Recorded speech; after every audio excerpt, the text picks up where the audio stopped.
Hello and welcome, everyone. I'm Jeff Hullinger with Georgia Public Broadcasting. Welcome to the Atlanta Press Club Loudermilk Young Debate Series from the studios of Georgia Public Broadcasting here in Midtown Atlanta. This is the primary debate for Democrats running for Congressional District 13. We begin right away. Let's meet the candidates. They are in alphabetical order. Mark Baker is a retired Fulton County Schools resource officer. Dr. Baker declined to participate in today's debate and is represented by an empty podium. Marcus Flowers, an active duty member of the U.S. Army, and he spent more than 20 years with the State Department and the Department of Defense. Brian Johnson is a lawyer and a business professional. Uloma Kama is a freelance writer, former clinical documentation specialist.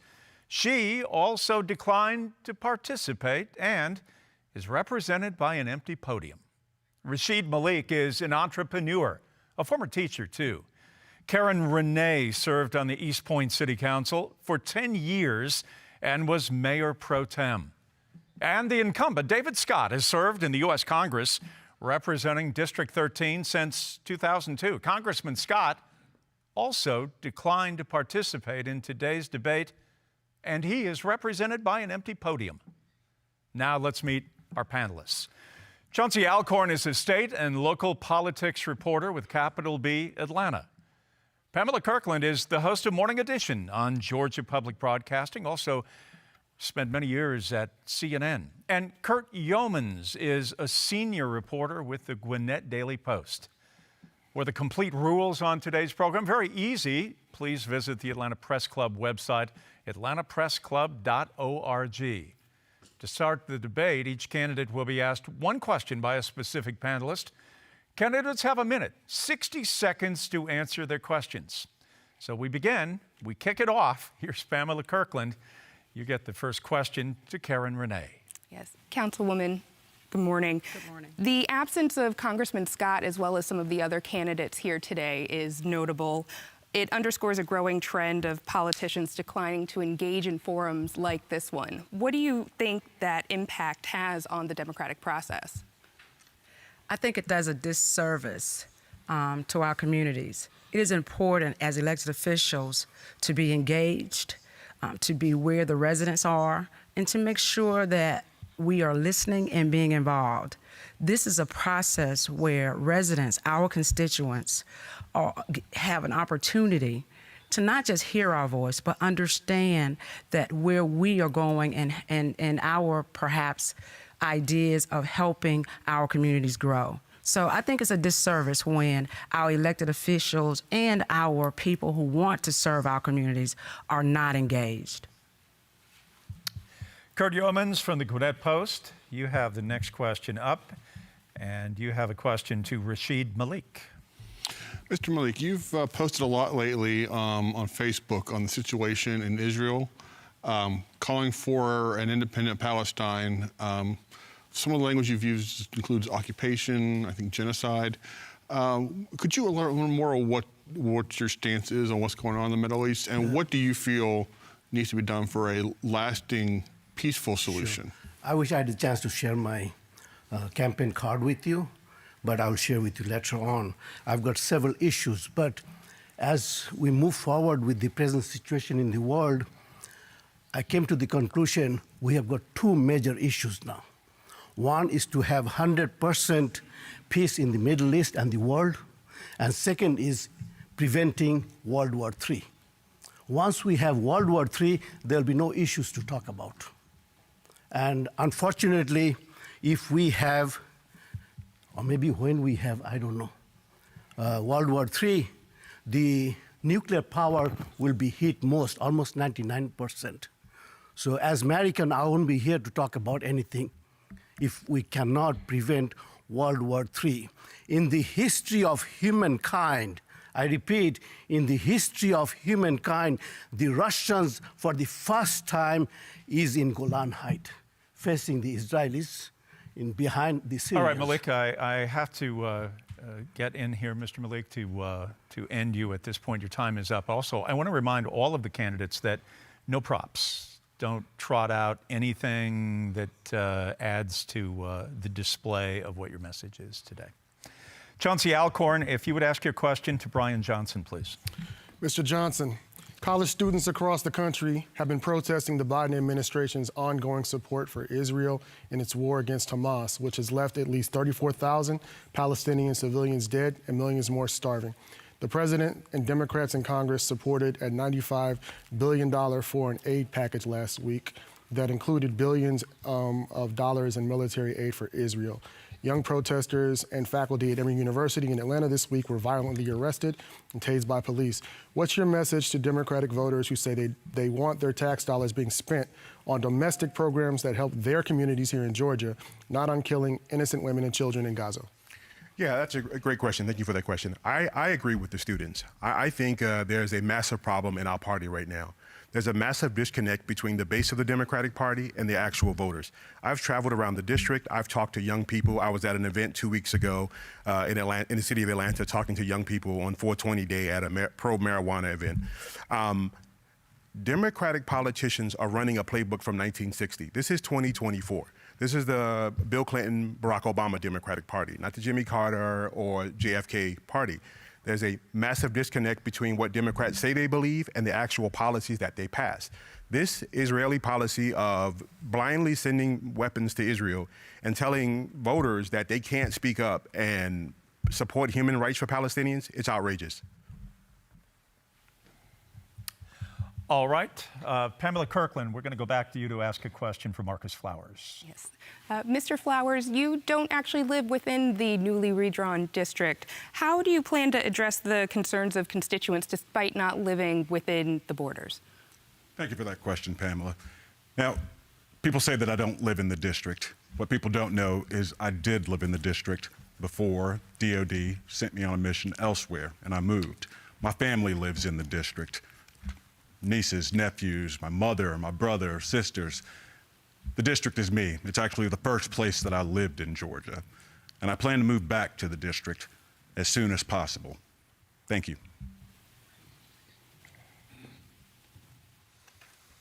Mr. Yeomans, next question you have for Ms. Rene. Ms. Rene, Gwinnett County is planning on doing a transit referendum, or expected to do a transit referendum this fall, but it's heavily focused on buses. Do you believe that that's the best approach for expanding transit in Metro Atlanta? Or should there be, like, rail included? Gwinnett is one of the fastest growing counties in the state of Georgia, the second largest county in the state of Georgia, next to Fulton County. With the transportation issues that Gwinnett is having, I think buses is a good idea, but I think transit has to be a part of the newly transportation process. It is critical because we have a lot of young people and elderly seniors who are asking for transportation, and their transportation needs are not being met. So I would really want to work with Gwinnett on their transportation needs. It's a part of that infrastructure package. We all need to consider bringing in rail. It's going to be critical for the region, for the area. All right, we're going to move very quickly here through this round one as we begin to come to the completion of it. Chauncey Alcorn, if you would ask the next question to Mr. Malik. Mr. Malik, high rent prices have been pricing out black renters in Metro Atlanta whose wages aren't keeping up with inflation. The state has a more than 30-year-old rent regulation ban that prevents local governments from doing things to manipulate and try to address rent pricing. What would you do at the federal level to bring down rent prices in Georgia? Personally, I have done it already.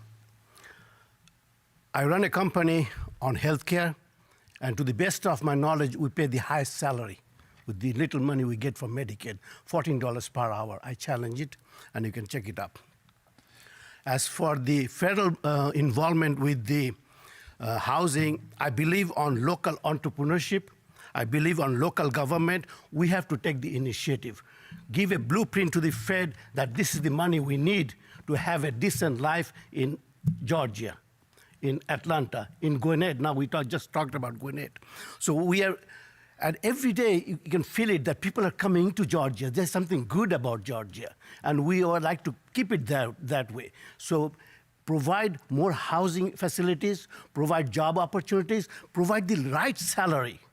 Ask the entrepreneurs and the businesses, go and check the market and offer the right salary, not $9, $10 when people are getting $20, $25 from Amazon.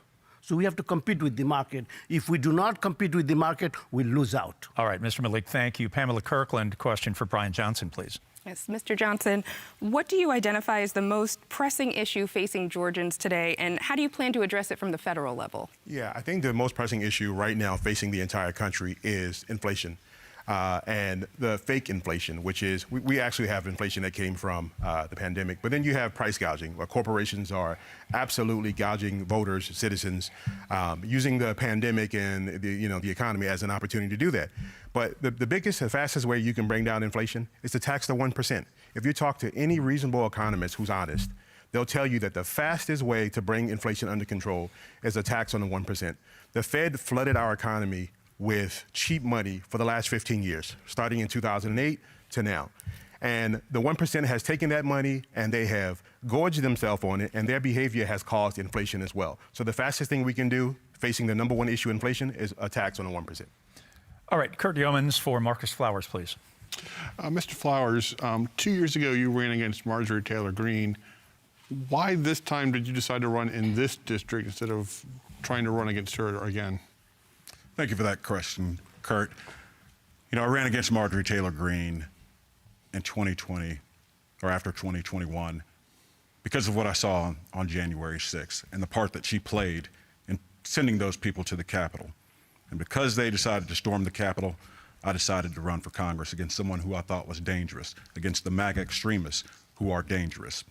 I was drawn out of that district by Republicans who thought, maybe he's a threat to Marjorie Taylor Greene. But it doesn't change the reason that I'm running now. I'm running to preserve our democracy and to fix the problems that we have in our democracy. Thank you. All right, that is the end of the first round. So the candidates will now ask a question to each other. The candidate who asks the question will also have 30 seconds for a rebuttal. So you may pose your question to any of your opponents.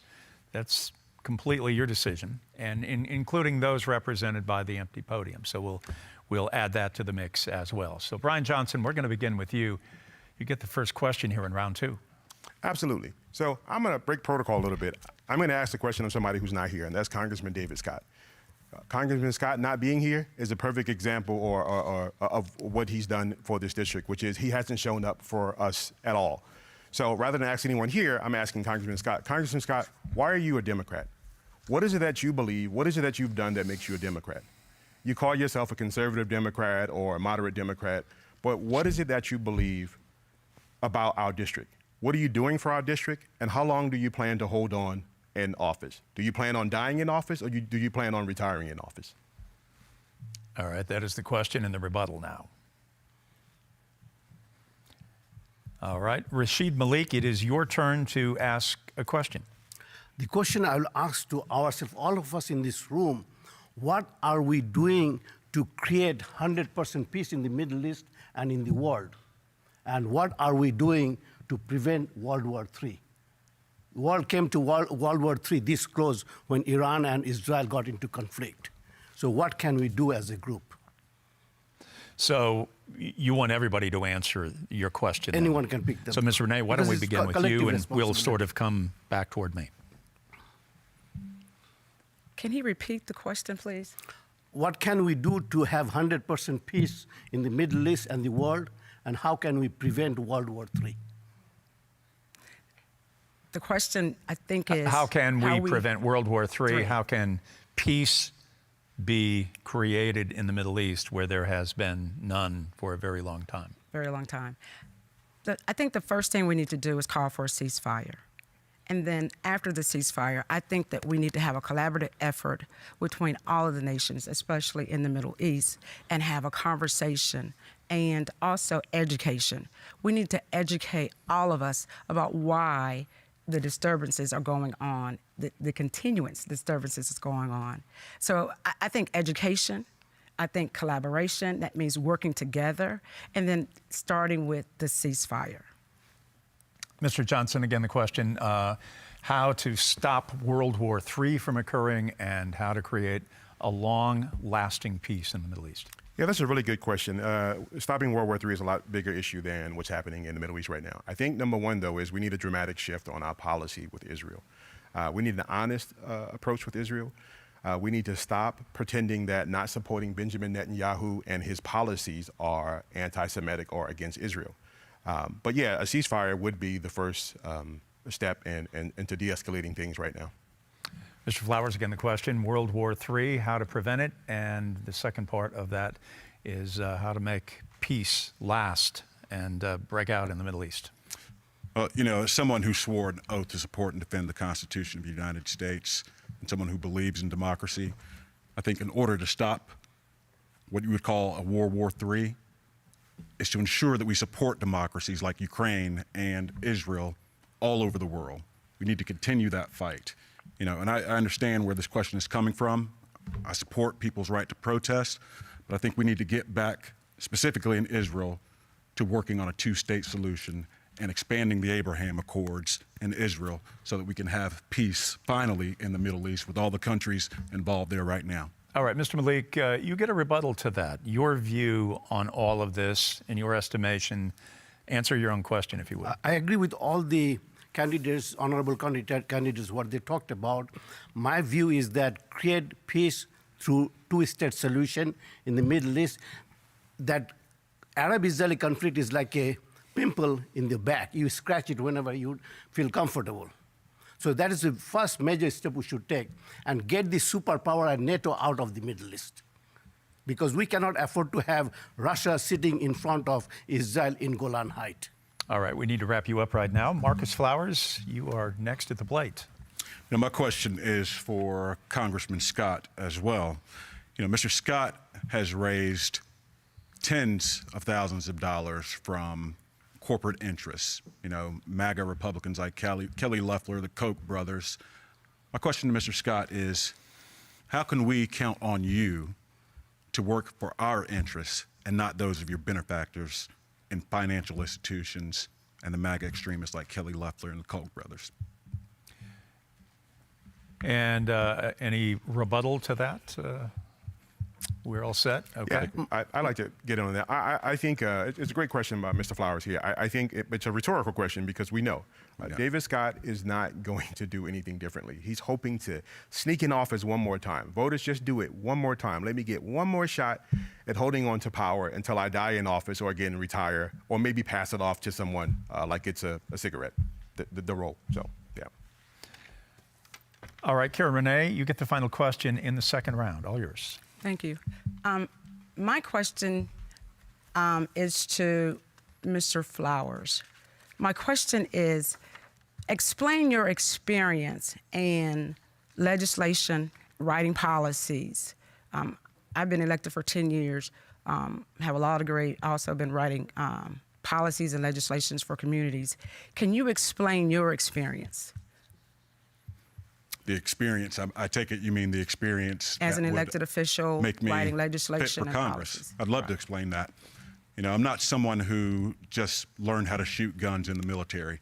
My background is in logistics and regulatory compliance, something that taught me how to accomplish missions effectively and efficiently while also operating under prescribed guidelines.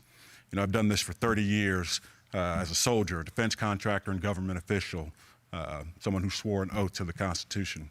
I'm probably the only person here on stage who's given money, put money back into the Treasury for the American people, saved taxpayer dollars, written reports to Congress in order to get things passed through Congress. So thank you. That's the experience that I have. Rebuttal for you, Ms. Rene. I think all of us have put money back into the treasurers by us working, collecting our employments, and by working in our careers. All of us are paying federal taxes and also state taxes. So I think that that is a consideration I think that we all can participate in. Could I drill down on that since you directed that at me? Indeed, when I go. say put money back into the Treasury, I mean taking back taxpayer dollars from defense contractors, and I'm talking to the tunes of hundreds of millions of dollars with the agencies that I worked for, putting back into the Treasury for the American people to work on the things that we need those dollars to go for in our communities. I'm pretty sure you can't say that, Karen Rene. Ms. Rene, you get a response to that, and then we have to wrap it up. I actually can say that. I worked at Job Corps for 14 years, working with young people, putting young people back into communities after educating them, training them, providing skills for them to help them become productive citizens so that they can reach jobs that will help in their communities to be productive citizens. So I think us building people is probably one of the best ways to help create stable economies. It's not the same thing as putting hundreds of millions of dollars back into the Treasury, but I get your point. Thank you. Thank you. Ms. Rene, do you want to have a quick follow-up to him? No, Okay. I do not. All right, we're moving on. That concludes our second round. You are watching the primary debate for Democrats running for Congressional District 13. Mark Baker, Uloma Kama, and the incumbent, Congressman David Scott, declined to participate, and they are represented by empty podiums today. We will now go back to the panel to ask questions to the candidates of their choice until we run out of time, as a point of moderator privilege, something that I am certainly attuned to. I may also ask questions of the candidates. I will determine when a rebuttal is appropriate. So, Curt Yeomans, you're going to get the first question in this round. All set? All yours. Yes, this is the question to all four candidates. Gwinnett County is used to having at least one congressional representative who had a dominant amount of the county, majority of the county.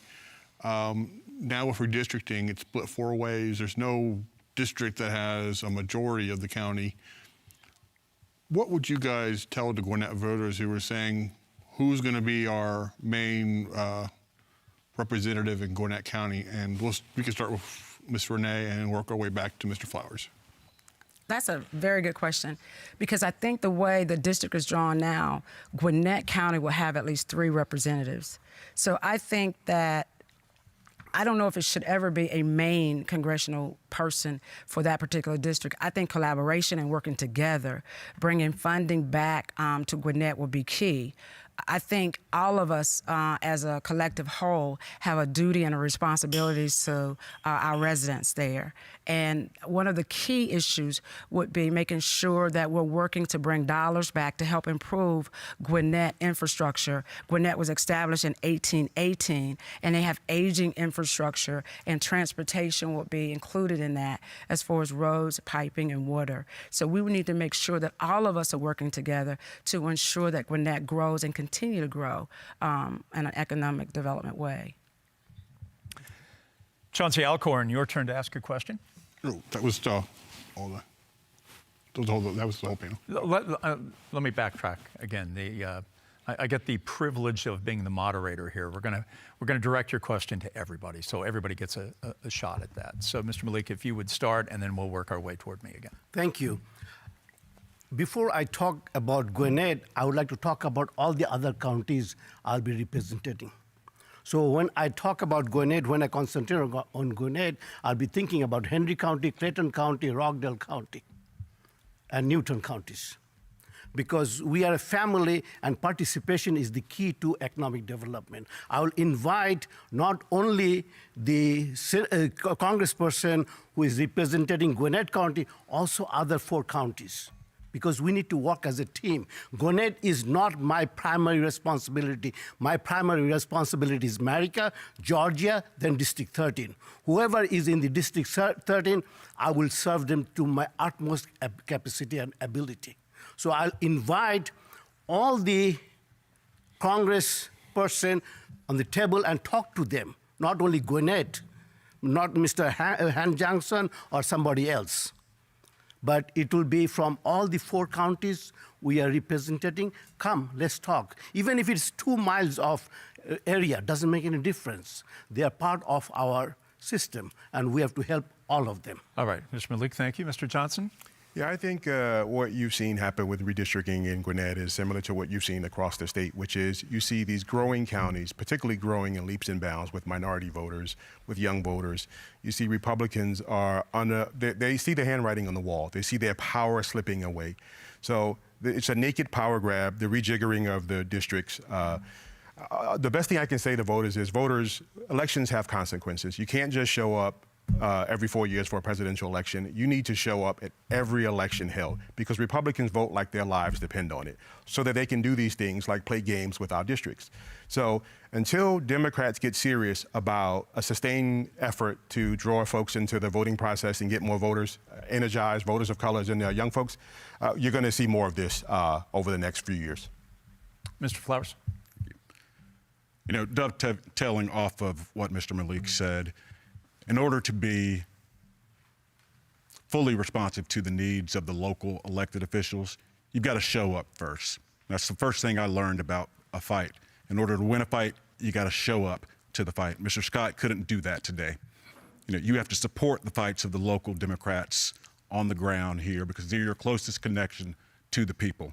You have to take their fight to Congress and you have to help them win there. That's what I plan to do. All right, Chauncey Alcorn, your question. This is for Mr. Flowers, but anybody can answer as well. High interest rates amid at the end of the pandemic, the rise in inflation that we see nationwide is a way to combat it, have disproportionately impacted Black first-time home buyers for those who are seeking to buy homes. How do you and how should Congress work to increase Black home ownership rates in your district, in District 13? It's the economy, and more importantly, it's cost. Cost. When I'm talking to people, that's what they're worried about the most. They're worried about house prices, the price to buy a new home, first and foremost. Those who are paying rent, they're worried about the high rents. They're also worried about what they're paying at the grocery store, what they're paying at the gas pump. You know, we have to work to get these costs down. And, you know, yes, we suffered from the pandemic and inflation is super high, but we got to continue to work to bring that down and make sure that everybody can feel the fruits of this economy. Thank you. Up next. I'll take next. I think there's three things. I think the first thing that is happening right now that's causing this sort of artificial increase in home prices that would help, if Congress addressed it, it would help African Americans, working class white voters, anyone in the district. And that's, you can't have, I think it's 3 companies here in the Atlanta metro area that owns like 30% of rental properties or 30% of housing in general. Like, this is sort of anti-competitive behavior that the Justice Department seems to be asleep at the wheel and not paying attention to. You also have companies that are colluding with each other. There's a software available in the marketplace that allows landlords to set their rents across, marketplaces. There's no competition. And Congress, again, has the ability, the regulatory powers, and the White House has powers through the Justice Department. And everyone seems to be asleep at the wheel, as if they have no power to do anything about this. If you want to help first-time home buyers, whether they're Black, white, Latino, Asian, you have to take a stand on these issues. But of course, they all take money from these companies. Even in our party, Republicans, they all take money from these individuals. So, all I hear about is cost. Life is hard. Why should it happen to us, the best country in the world? We have to evaluate our foreign aid. Why we give it, how we give it, and how can we save some of it? Because it is in the Constitution, by law, we have to give certain amount of money every year which goes outside the country, and it does not help us. And we have to invest on entrepreneurship. I believe in personal responsibility. We have to create opportunity funding so people can create their own small businesses, service industry. Service industry is the 70% of the economy. So if we can take care of that 70%, that 70% will multiply to reach out to the other 30%. So we have to evaluate our policies. We have to evaluate our foreign aid we are giving left and right. Money we're spending in defense. And we can take example from China. China does not get into foreign adventure that often. Only time they're waiting for, be careful, America and White House, to get into Taiwan. All right, Mr. Malik, thank you. Ms. Rene? Thank you. To answer that question, I think Congress has to step in to help regulate the buying of corporate housing. In small cities, and the 6 counties that we're representing, a lot of them are small cities. And what happens is corporate is buying up a lot of these housing and charging a large amount of rent. the rent is not meeting the inflation needs. The inflation is not meeting the wages to help pay the mortgages or even the rent at this time. Down payment, closing costs is astronomical. And a lot of people cannot afford to do either for those. I think that when we go to Congress, we must help with the regulations in order for our people in these communities to be able to afford to buy housing or even to afford to even rent some of these apartments. So regulations from Congress has to come down. All right, thank you very much. Pamela Kirkland. Question for Councilwoman Rene. Congressional gridlock seems to be the way of Washington these days. Every few months, the country is on the brink of a government shutdown. Why do you believe you can be a more effective legislator in Washington than on the local level? Well, serving as a city councilman and mayor pro tem for nearly 10 years is a bipartisan process. That means that when residents are in need or call on a city council person, it's not about Republican, it's not about Democrats. And my heart is about serving. It's about working together to make sure our communities are benefiting and moving forward. And as a congressperson, I will bring that same passion back from the cities that I serve to the counties that I will represent in Congress. Mr. Malik, same question from Pamela I Kirkland. would say that my mindset is cooperation. As I said in the beginning, I'm representing 4 districts. I'm going to work with the Congress of that area, other Congress from Gwinnett, from Newton, from Henry, from Rockdale. So mindset is there for cooperation. We need to understand America comes first. So I will reach over to everybody, anybody, so we can work as a team to benefit our nation. Mr. Johnson? Yeah, I'm going to be honest at the risk of sounding cynical, but bipartisanship sounds great, but it takes 2 parties to have bipartisanship. That's a very, definition. Republicans can't even agree on who won the last election, let alone what you're going to vote on in terms of the next legislation. So I think we have to look in the mirror, and we're going to have to start doing a better job of bringing voters to the table. One of the things I was frustrated with Barack Obama was bringing so many young people into the process, and then when they got in the process, leaving them out of the process. You're going to have to energize voters because Republicans have shown no interest in governing. They don't want to govern. They're not interested in passing legislation. It's all entertainment for them. So I can't talk about bipartisanship when there's not a willing partner on the other side. Democrats have to galvanize our party, galvanize the public, and push through legislation using the will of the people, not trying to play bipartisan games. Mr. Flowers.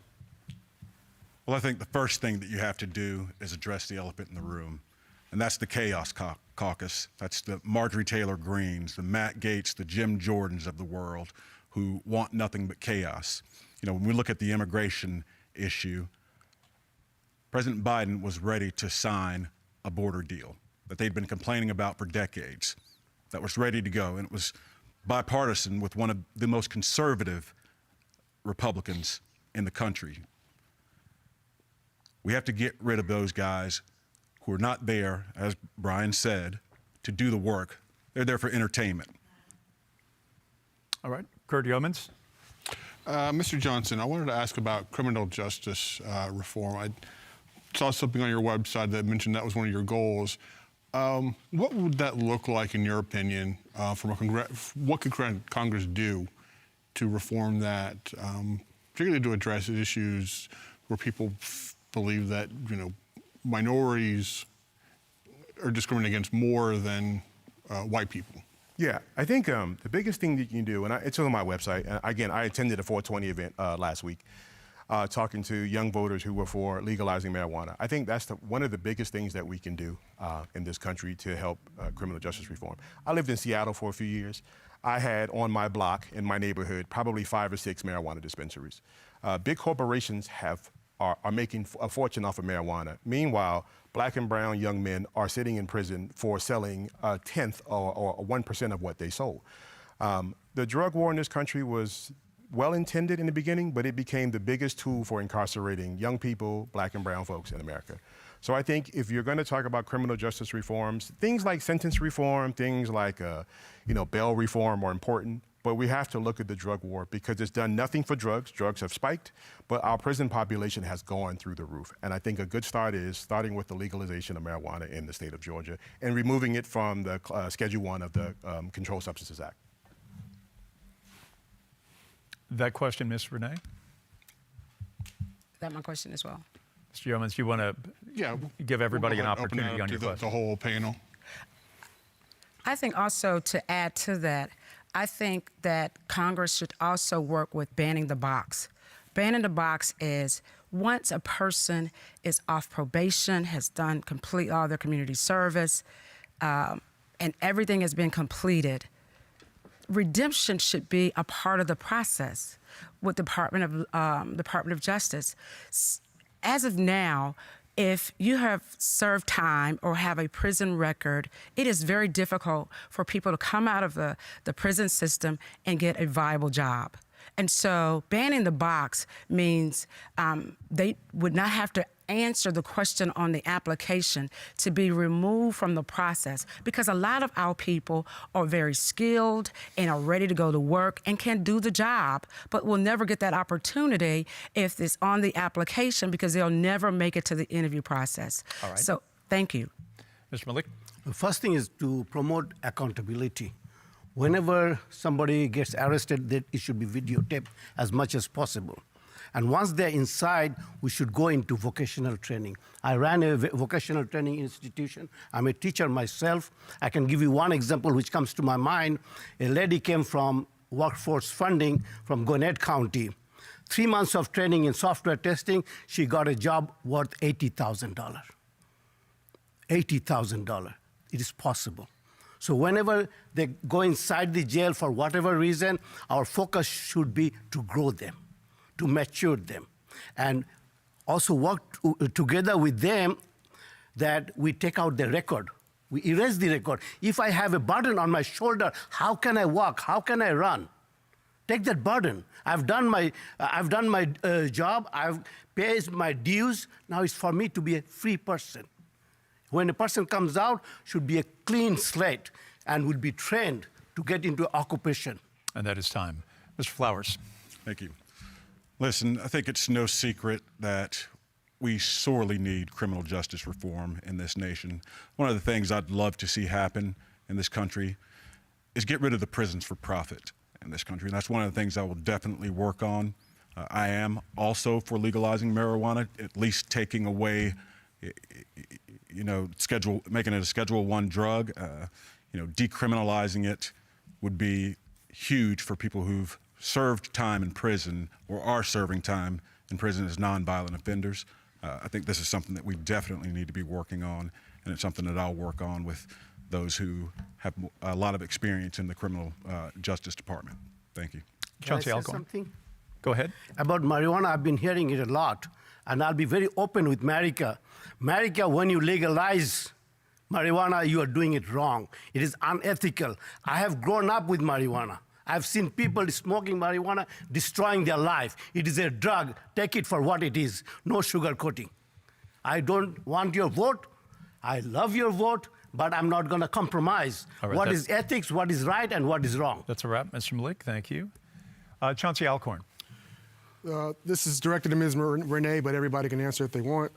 Part of black voters' frustration in Georgia lately has been wages not keeping up with inflation. What would you do to bring more high-paying jobs into the state and ensure black legacy residents get these career opportunities?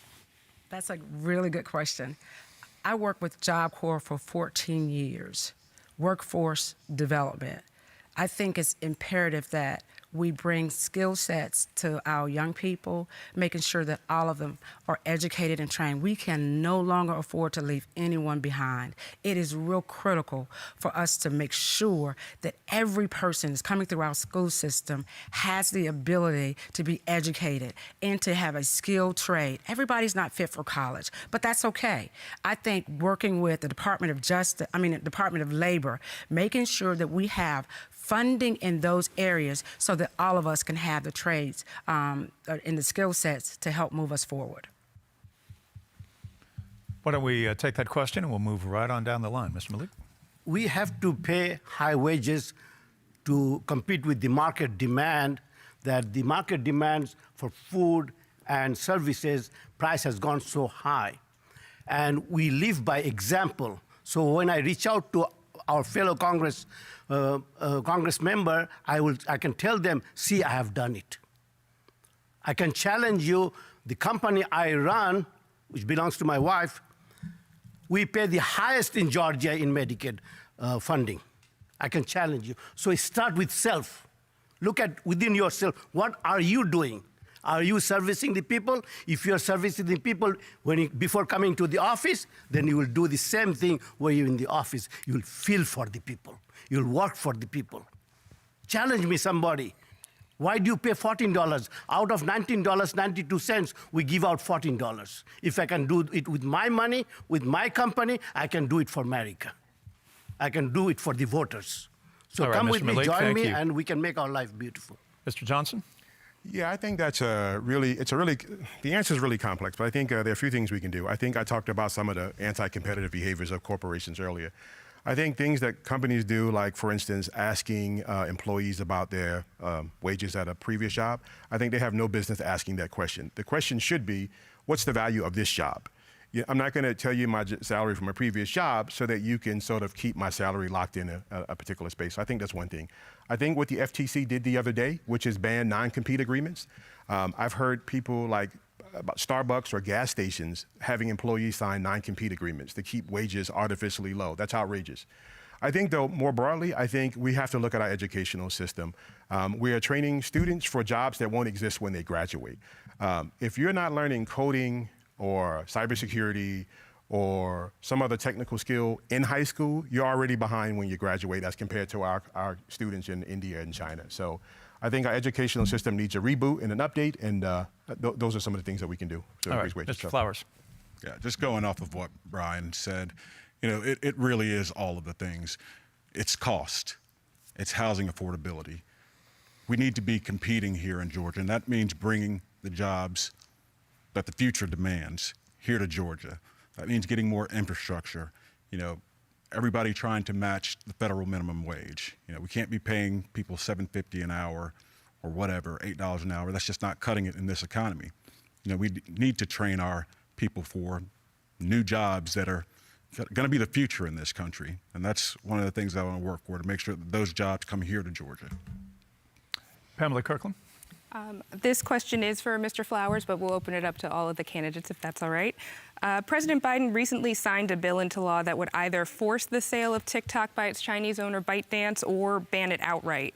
Congress passed the measure, citing security concerns. If you were representing the district right now, would you have voted for the measure, and why? You know, as someone who has been a national security professional for the last almost 30 years, I think that is the most important thing. I would support the bill and have ByteDance sell off their stakes from China to someone here in the country. I think that's one of the most important things. We don't need to have our information floating around there and getting in the hands of those who would do us harm. Mr. Johnson? Yeah, I think this is an easy answer. I agree with Mr. Flowers. You cannot have China having this level of access to American data. We know what they've already done with the level of access that they have to existing American citizen data. I support the passage of the bill. No one's saying that TikTok needs to be shut down or any other social media platform, but you need to sell it to an American company who's bound by American data privacy laws. Mr. Malik? Yes, I believe in privacy, to keep our data to ourselves, but I will never try to stop freedom of speech. If we do that to TikTok, then the next thing will happen is that we'll turn and say something to Facebook. Then it'll be somebody else. We have to work together to make sure that our security is not compromised, but the charm of America is freedom of speech, freedom of movement. We have to keep that. Ms. Rene? I believe that President Biden was right to do this. American data is really important for us to make sure that we have a safe hold on all of those, on American data. So I think it's critical for us to move forward with his initiative because we must keep American residents safe. In the hands of foreign country, it could be catastrophic. So I definitely agree with the signing of the bill. Chauncey, Alcorn, how about the question is yours? All right. Mr. Flowers, this is directed at you, but anyone can answer. The reparations movement, and I'm specifically talking about reparations for descendants of American slaves, formerly enslaved people, I should say, has gained steam across the country in recent years, including multiple study commissions launched at the local and county level here in Atlanta and Fulton County. Do you support a federal reparations program? Why or why not? Chauncey, I actually do support a federal reparations program. I mean, if you look at the history of this country, reparations were given to those who owned slaves because they lost slaves. To me, that's ridiculous. We continue to see in this country the impact that slavery has had on African Americans, or descendants of slaves as well. We have to correct those wrongs. I mean, there's a systemic issue after systemic issue that we see in our policies, that we see in our law enforcement, that we see in just about every walk of life that we have here in this country. And I believe that we should definitely sit down and have that conversation about what reparations will look like to African Americans. Thank you. Mr. Johnson. I think the conversation about reparations is a conversation that's chock full of emotion. It hits on a lot of deep-seated issues in this country about race. It's really difficult to talk about supporting reparations without actually seeing legislation. But let me try to tackle the issue. I think reparations to descendants of slaves were and are owed to descendants of African Americans in this country. But the contours of what that's going to look like. Is it going to be all African Americans? Is it going to be means tested? What about people from the Caribbean or who have immigrated from Africa? It's not a simple answer, and I think it's going to require a national discussion. But I don't think there's any chance of anyone ever seeing any bill passed in this country on reparations. We couldn't pass the John Lewis Voting Rights Act, which is common sense about voting. We couldn't pass the George Floyd Justice Act. I mean, if we can't agree that it's not okay to murder black men live on TV, how in the world are we going to pass any legislation on reparations? It's not going to happen. The conversation should happen, but no one will ever see a bill pass on reparations in this country. Not in my lifetime. Mr. Malik? If you look at my card... We got to... Oh, I'm sorry. Yeah. If you enlarge it, and it will say, I have universal reparation. Universal reparation means everybody included. Yes, African American descendants of slaves, they should be compensated. The Chinese who worked on our railway tracks should be compensated. The women who were abused throughout the centuries should be compensated. So we need a good cooperation among members to come together and find out whom, as American, we have oppressed. Then we address that issue. Women getting 70% of the salary for how many years? 400 years? It cannot go on. So we have to evaluate our oppressions in our society, then address it collectively. So nobody is left out, because participation collectively is the key to economic development. We cannot leave out a group of people because they are 10% only.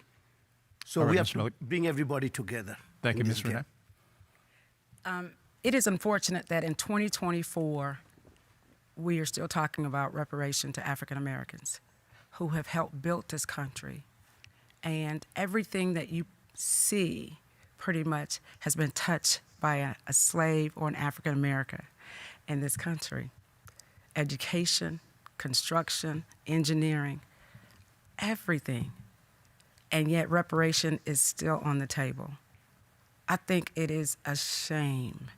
We have paid so many reparations to other groups, and yet the people who have helped made America great is still waiting for justice.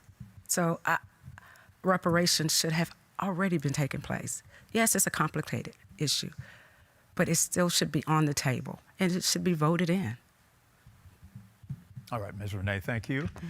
That is all the time we have for questions. Now, the candidates will now have 60 seconds for a closing statement. So set and ready to go with your final pitch here toward voters about why you should be the next congressperson in Congressional District 13. So Marcus Flowers, you get the first closing statement. Here we go. Thank you. You know, I didn't come here to talk about the past so much today. I came here to talk about the future and the fight that lies ahead of us. But like I said before, the first thing you have to do to win a fight is to show up. My opponent, Mr. Scott, couldn't even do that today. You know, according to his colleagues, he isn't even showing up in Congress. For you, for me, that's the biggest thing that needs to change. I've shown up for this country. At 18 years old, I swore an oath to support and defend the Constitution. I showed up again when I spent a decade in combat zones in Iraq and Afghanistan. And as your next member of Congress, I will continue to show up day in and day out and fight for you. If you give me the honor of serving you once again, I will do that proudly. And I'll work just as hard as you work every day in your life to make ends meet for your family. God bless you, and thank you. Karen Rene, your closing statement, please. Thank you. I'm Karen Rene, and I'm running for Congress in the newly redrawn 13th District, and I'm asking for your vote. I have the education and the experience as a legislator, creating policies and improving our district. My commitment to you as your Congresswoman will be engaged with the communities, with collaborations with your elected officials, and improving all of our communities. I'm asking for your vote. I'm Karen Rene, and I'm running for Congress in the 13th District. Thank you. Brian Thank you so Johnson, much, your everybody. turn for a closing statement. Oh, yeah, sure. So my name is Brian Johnson. I'm a lawyer, I'm an entrepreneur, and I'm an actual citizen of this district. I'm running, I got off the couch to run for this, this position in the 13th Congressional District because I believe that the Democratic Party is failing its citizens. We have a congressman in David Scott who's AWOL, who has not been really doing anything for the voters in this district for the last 20 years. So I'm running not as a experienced politician and not as a liberal or conservative or any of those things. I'm running as an actual Democrat focused on democratic issues. I'm running a people-powered campaign focused on delivering for the people of this district, not anyone else. I'm not taking big PAC money. I'm not taking any money from corporations. I'm an actual Democrat running funded by the people. I look forward to representing you in the 13th District, and I'm asking for your vote. Rashid Malik. Thank you. Thank you, everybody. Mr. David Scott, I'm not going to say anything against you because you're not here. It is my ethics, my upbringing, my deen, which stops me talking about somebody when they cannot defend right away.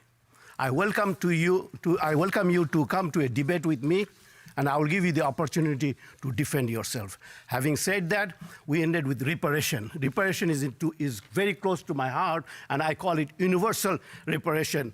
It is in my card. You can check it out. Then I believe in world peace. Then I believe in preventing World War III. You know what will happen if we have World War III? We won't be here to talk about any issues. Nada. Zip. Zero. So let's work on the real thing. And the rest of the things we can talk about when we survive. Let's bring the crisis in the Middle East to the end. Let's have two-state solution so we don't have that pimple in our back so which we can comfortably scratch when we need to. No. We need to get the Russians and the NATO out of Middle East. We need to establish world peace, and we have to have a complete stop to nuclear proliferation.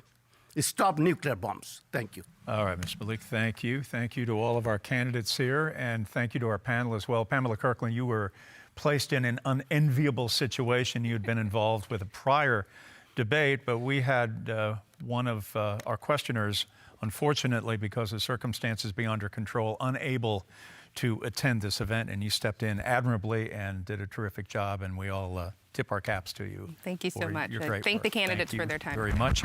Curt Yeomans, thank you for all of your good work. The Gwinnett Post and Chauncey Alcorn, we enjoy reading all of your great work as well, and we appreciate your questions. And we appreciate you watching. This will conclude our program, and we want to remind voters that early voting begins right around the corner, April 29th. Election Day now is scheduled for Tuesday, May 21st.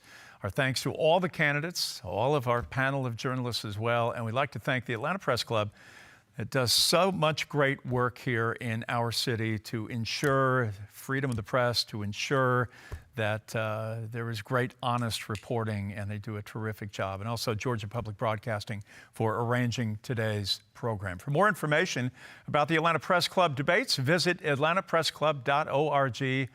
I'm Jeff Hullinger. Thanks for joining us for the Atlanta Press Club Loudermilk Young Debate Series.